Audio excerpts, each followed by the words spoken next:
Hi everyone, welcome back to the Studio Katia YouTube channel. It's Erica with you today, and today is a really quick video. I have been using the Happy Tulips stamp set, and luckily for me it comes with creative dies because I am not a fussy cutter, no.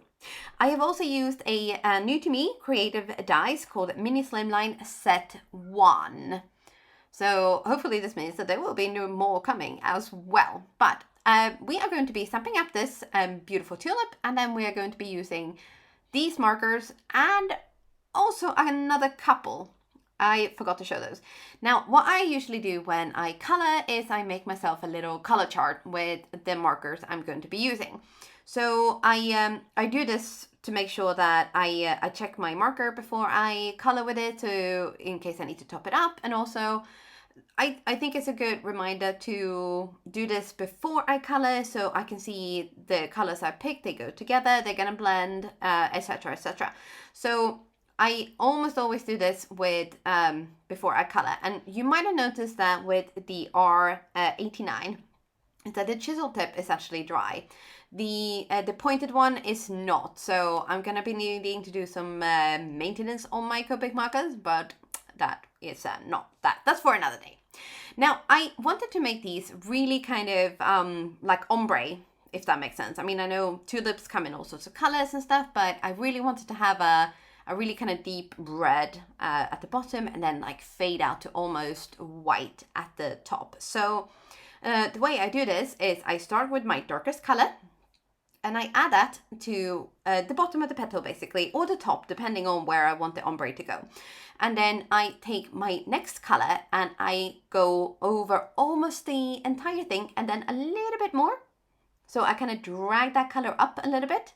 And this helps blend the color as well as obviously you color more space.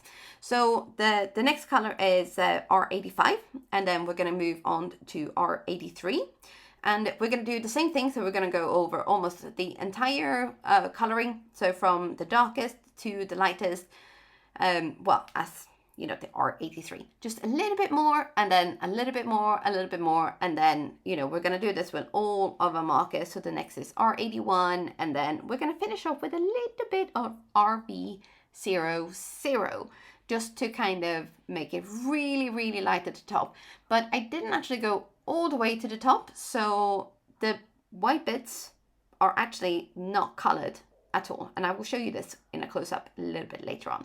But so this is my coloring process when I do basically petals. Now for leaves, it's almost the same, but a little bit different. So with the leaves, I feel like you have to kind of think about like where, if there's any curves to the leaves, if there's any like shadows, things like that, because you're gonna want to add light and color and dimension to your leaves to kind of really bring them to life. But the concept is the same. You start with your darkest color, you move on to your next darkest color, and so on until you get to your lightest color. And this is another reason why it's really good to have one of those like little color charts, because even though I have one of those like hexagon Copic charts, I think mine has faded. So I don't think that the colors are actually super accurate on that at this time. I'm gonna have to redo mine for sure. So again, it's just a really good kind of point of reference of what your colors are gonna look like. And then again, if you need to do some Copic maintenance, which for sure this gal needs to do.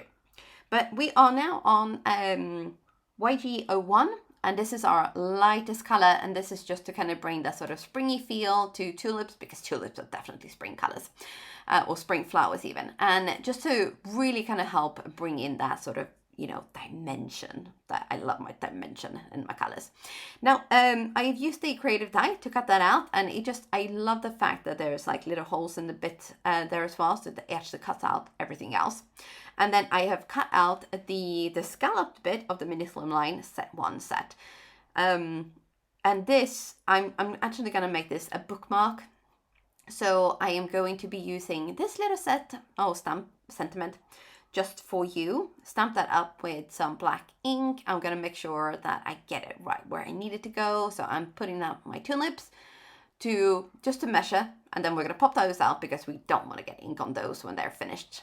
And then we're going to stamp that up. We are then going to punch a hole in this, because we're also going to need to be adding a little bit of twine. So I'm using my grid here to kind of make sure that I'm getting it right where I need it to go, roughly in the middle. I'm eyeing it, so it's probably not spot on. But then the last thing to do is just to add that little bit of twine, and then the bookmark is finished.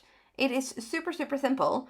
And I really, really appreciate the fact that the Happy Tulips has a creative die. Because, yeah, as I mentioned, I don't like the fussy cut, but I love that sort of smooth, beautiful edge you get from a die cut. So that is my bookmark finished. Now it's just time to get my book out and get reading. And I really hope you've enjoyed this video. Don't forget to subscribe to the Studio Katia YouTube channel, and I'll see you soon again. Bye for now.